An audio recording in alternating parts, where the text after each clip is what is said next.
할렐루야.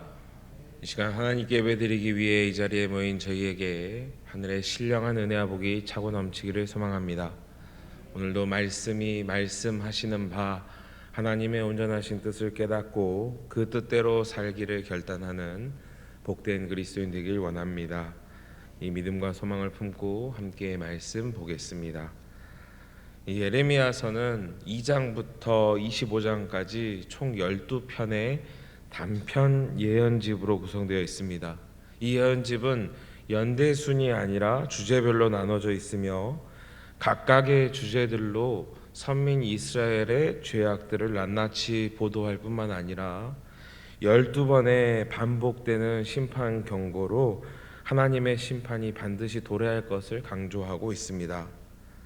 그 중에서 네 번째 예언인 11장과 12장 말씀을 살펴보고 있는데, 이 말씀은 하나님과의 언약을 파기한 유다를 향한 경고의 말씀입니다. 이 말씀이 선포될 때는 요시야 왕 통치 후반기로 추정이 됩니다. 즉 종교개혁 이후의 말씀인 것입니다. 하나님의 말씀을 발견하고 성전 안에 있던 우상들을 없앴으며 우상을 섬기는 자들을 몰아냈습니다. 그런데 그럼에도 불구하고 여전히 그들 마음속에는 우상들이 자리하고 있었던 것입니다. 겉으로는 하나님을 섬기는 것처럼 보이지만 그 안에는 죄악으로 가득 차 있었던 것입니다. 하나님을 믿는 것처럼 보이지만 성전 밖으로 벗어나는 순간부터 우상 숭배자가 되었다는 것입니다. 11장은 하나님을 떠난 유다 백성들에 대한 심판 경고와 이 경고를 들은 사람들의 반응을 보여줬습니다. 그들이 어떻게 반응했습니까? 하나님의 뜻을 전하는 예레미야를 죽이려 했습니다. 이는 하나님에 대한 도전이기도 합니다. 이에 예레미야는 회의감에 빠지게 됩니다. 계속해서 심판을 경고하는데 하나님의 뜻을 거부하는 이 악인들의 형통함을 보며 하나님의 뜻을 구하는 내용으로 시작됩니다. 1절부터 4절까지는 하나님의 뜻을 구하는 예레미야의 질문입니다. 1절입니다. 여호와여, 내가 주와 변론할 때에는 주께서 의로우시니이다. 그러나 내가 주께 질문하옵나니 악한 자의 길이 형통하며 반역한 자가 다 평안함은 무슨 까닭이니까? 우리도 신앙생활을 하다 보면 이런 고민에 빠질 때가 있습니다. 왜 악인은 형통할까? 왜 하나님을 온전히 따르는 이 사람들은 고통 가운데 있을까? 왜 하나님은 우상 숭배하는 악인들의 형통 앞에 또 의인들의 고난 앞에 침묵하고 계실까 하는 생각들을 하곤 합니다. 예레미야도 이런 상황 속에서 충분히 가질 수 있는 생각이었을 것입니다. 하나님의 의로우심을, 전선하심을 신뢰하면서도 자신 앞에 놓여있는 이 고난을 감당하기 어려워 하나님께 질문을 토해내고 있는 것입니다. 2절입니다. 주께서 그들을 심으심으로 그들이 뿌리가 박히고 장성하여 열매를 맺을거늘 그들의 입은 주께 가까우나 그들의 마음은 머니이다. 악인의 흥망성쇠 역시 하나님의 섭리 가운데 있는데 왜 그들의 위선을 보시면서도 심판하지 않으시는지, 반대로 3절에 주님께서 아시고 보시고 감찰하셔도 성실한 이 예레미야는 왜 하나님의 뜻을 따라 살아가는 데에도 불구하고 고난 가운데 두시는지 질문하면서 속히 악인과 의인을 구별하시고 그들을 진멸해 달라고 간구하고 있습니다. 그와 더불어 유다 백성들의 죄로 인하여 하나님께서 만드신 창조 세계가 피폐해지고 고통 가운데 있음을 호소합니다. 5절부터는 예레미야의 질문에 대한 하나님의 답변입니다. 먼저 5절 6절은 아스돗 사람들의 박해로 인해 위축된 예레미야를 향하여 다시 분발할 것을 말씀하십니다. 왜냐하면 앞으로 더 큰 고난이 있을 것이기 때문입니다. 그리고 이러한 고난 앞에 사람들을 믿지 말라고 당부하십니다. 여기서 그가 겪게 될 고난을 경주와 강물에 비유하여 말씀하십니다. 지금은 보행자와 달리기 시합을 한다면 앞으로는 말과 경주하게 될 것이다. 또 요단강 강물이 불어날 때를 대비하는 것처럼 그렇게 대비하라고 말씀하십니다. 이 요단강은 눈이 녹아 내릴 때쯤 되면 늦은 비가 내리면서 수면이 급격하게 높아집니다. 그래서 강물이 범람하게 됩니다. 이처럼 지금 당한 고난보다 더 큰 고난이 있을 것이니 대비하라 말씀하십니다. 그리고 사람에게 도움이나 위로를 구하지 말고 오직 하나님만을 의지하라 말씀하십니다. 이어서 7절부터 13절까지는 유다에 대한 심판을 예언하십니다. 내 집, 내 소유, 내 마음으로 사랑하는 것, 이렇게 유사한 표현을 3번 반복하심으로 반드시 그들을 넘기실 것을 강조하십니다. 그리고 습속의 사자, 문이 있는 매로 비유하시며 그들의 교만을 지적하십니다. 여러분, 사자가 어떠합니까? 사자가 두려워하는 존재가 있을까요? 없지요.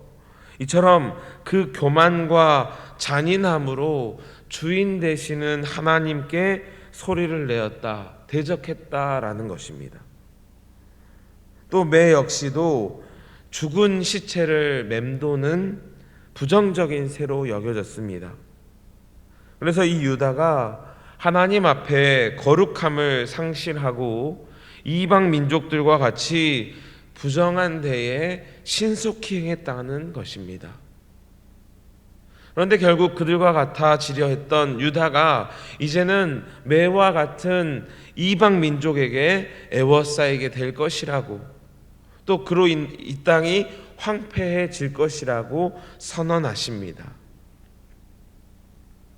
그리고 마지막 14절부터 17절은 이방 민족에 대한 심판과 선민의 회복을 약속하십니다. 그리고 이 예언은 후에 이방 나라의 멸망과 유다의 포로 귀환으로 성취됩니다. 이 시간 받은 말씀 중에서 2가지만 기억하고 또 결단하기를 원합니다. 첫째로 우리는 더 큰 고난 앞에 대비하라는 것입니다. 오늘날은 과거 요시야의 종교개혁 때보다 더 큰 악으로 하나님을 대적하고 있습니다. 하나님의 뜻을 대적하고 거룩을 상실한 시대가 되었습니다. 주님의 진노의 잔이 차서 심판의 때가 더 가까워졌습니다. 우리는 이때를 대비해야 합니다. 지난 기독교 역사에서 단 한순간도 핍박이 없던 적이 없습니다.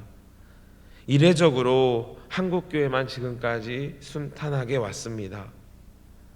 보행자와 달리기 하는 때가 이제는 지나갔습니다. 요단강의 물이 점점 차오르고 있습니다. 예수 그리스도의 이름으로 핍박받는 때가 머지 않았습니다. 이미 다른 나라들은 예수 그리스도를 믿는다는 이유로, 성경 말씀을 진리라고 고백하는 이유로 감옥에 가기도 하고 여러 가지 어려움을 겪고 있기도 합니다. 주님께서는 오늘의 말씀을 대하는 저와 여러분을 향하여서 동일하게 말씀하십니다. 고난의 때를 대비하라고, 그 누구도 의지하거나 믿지 말고 오직 하나님만을 믿고 의지해야 한다고 말씀하십니다. 그분께 인내할 수 있는 힘과 믿음을 달라고 기도하는 이 아침 되기를 원합니다.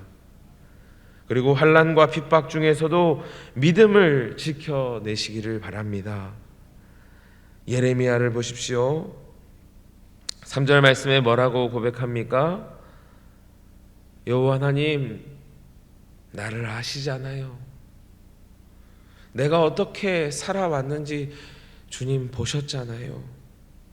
내가 어떤 마음으로, 내가 어떤 생각으로 사는지 주님께서 감찰하셨잖아요. 이렇게 말할 수 있는 우리 모두 되기를 원합니다. 늘 신전의식을 가지고 부끄럽지 않은 모습으로 살아가므로, 하나님을 의지함으로 다가올 고난을 대비하는 복된 그리스도인 되시기를 원합니다. 그런데 우리는 이 말 앞에 의문이 들지 모릅니다. 믿음으로 반응하는데 왜 고난이 찾아오는가? 왜 인내해야 하는가? 왜 악인은 형통하는가? 라는 질문을 하게 될지 모릅니다. 여기서 우리가 두 번째로 기억해야 될 것이 무엇입니까? 하나님은 전선하시다는 것입니다. 우리는 다 이해할 수 없지만 주님의 선하신 뜻과 계획 안에 우리는 살아가고 있다는 것입니다. 여러분, 악인이 왜 형통할까요? 두 가지로 생각해 볼 수 있습니다. 첫째로, 악인이 계속 형통하다면 그것은 은혜일까요? 징계일까요? 결코 은혜라고 말할 수 없을 것입니다. 이 땅에서의 누리는 형통은 찰나일 뿐입니다. 그들의 형통을 보며 부러워하거나 하나님의 존재를 부정해서는 안 될 것입니다. 또 반대로 이 땅에서 우리가 겪게 될 고난은 그 역시도 찰나일 뿐입니다. 믿음을 지키는 자에게 의의 면류관이 예비되어 있습니다. 또 그들이 형통함에도 불구하고 하나님께서 징계하시지 않는 것은 하나님께서는 그들조차도 사랑하시기 때문입니다. 그들이 돌아오기를 바라는 하나님의 사랑인 것입니다. 자신의 분깃을 가지고 집을 나간 아들을 기다리는 아버지의 마음이 하나님의 사랑이고 하나님의 마음인 것입니다. 혹 지난날 이를 못마땅하게 여긴 첫째 형과 같진 않았는지 우리의 모습을 되돌아보길 원합니다. 그리고 우리 역시 하나님의 그 전선하심을 따라 오래 참아주셔서 우리가 이 자리에 있을 수 있음을 기억하길 원합니다. 나는 의롭다 생각하지만 하나님의 공의의 빛으로 우리를 조명하면 우리 역시 죄인 중에 괴수일 뿐입니다. 나에게 하나님께서 나를 사랑하실 이유가 단 한 가지도 없습니다. 그런데 하나님께서 오래 참아주셔서 저희가 이렇게 주님 앞에 나올 수 있게 된 것입니다. 저들이 형통한 것은 하나님께서 무지하시거나 무관심하신 것이 아니라 저들도 사랑하시는 것임을 잊지 않길 원합니다. 여러분, 우리는 지금 총동원 주일을 준비하고 있습니다. 여러분 모두 준비하고 계시지요? 빨리 끄덕끄덕 하시기 바랍니다. 네, 준비하고 계시죠? 예. 여러분, 지난주에 태신자 작정서가 나갔는데 작정하셨습니까? 네, 빨리 끄덕끄덕 하십시오. 네. 아직 못 쓰신 분들이 계시다면 오늘 아침에 기도하시고 꼭 작정하시기 바랍니다. 그런데 이 태신자 작정서를 작정할 때, 또 전도를 할 때면 고민에 빠지게 됩니다. 지금 이 앞에 있는 이 사람이 신앙생활을 잘 할 수 있을까? 이 사람이 와서 혹시 교회를 혼란케 하거나 나를 난처하게 하지는 않을까라는 고민되는 사람들이 있을 것입니다. 그래서 이 사람들을 작정하기가 망설여지는지도 모르겠습니다. 그런데 여러분, 만약 예수님께서 작정서를 작정하신다면 내 이름을 적으셨을까요? 하나님을 대적하여 소리 지르던 숲속의 사자가 바로 난데, 부정한 일을 신속하게 앞장서서 일삼았던 문이 있는 매가 바로 난데, 주님께서 어떻게 나를 작정하실까 하는 생각이 듭니다. 그런데 주님께서는 나를 사랑하셔서 기꺼이 구원하시기로 작정하셨을 뿐만 아니라 이 땅에 오셨습니다. 십자가를 지셨습니다. 기꺼이 악인들을 위하여 고난당하기를 기뻐하셨습니다. 주님의 전선하신 그 마음을 깨달아 우리도 이 땅에서 하나님을 모른 채 살아가는 이들을 품을 수 있기를 원합니다. 하나님의 전선하심을 신뢰하기를 원합니다. 그 죄인과 같은 그도 하나님께서 능히 변화시켜 주실 것입니다. 하나님을 믿는 자를 핍박하는 사랑하는 나의 가족도 이웃도 주님을 따르는 자로 변화시켜 주실 줄 믿습니다. 말씀을 정리합니다. 오늘날 우리는 하나님을 대적하는 시대 상황 속에서 하나님의 뜻을 붙잡으며 살아가고 있습니다. 그들의 기세가 등등합니다. 때론 그들의 형통함으로 우리는 회의감이 들고 낙심하기도 합니다. 그런데 여러분 기억하십시오. 그들의 형통이 우리가 겪는 고난이 영원하지 않다는 것입니다.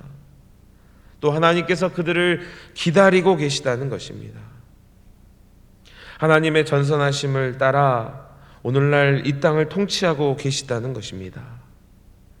이 믿음으로 하나님의 뜻을 따라 순종하며 나아가는 복된 그리스도인 되시기를 주님의 이름으로 간절히 소망합니다.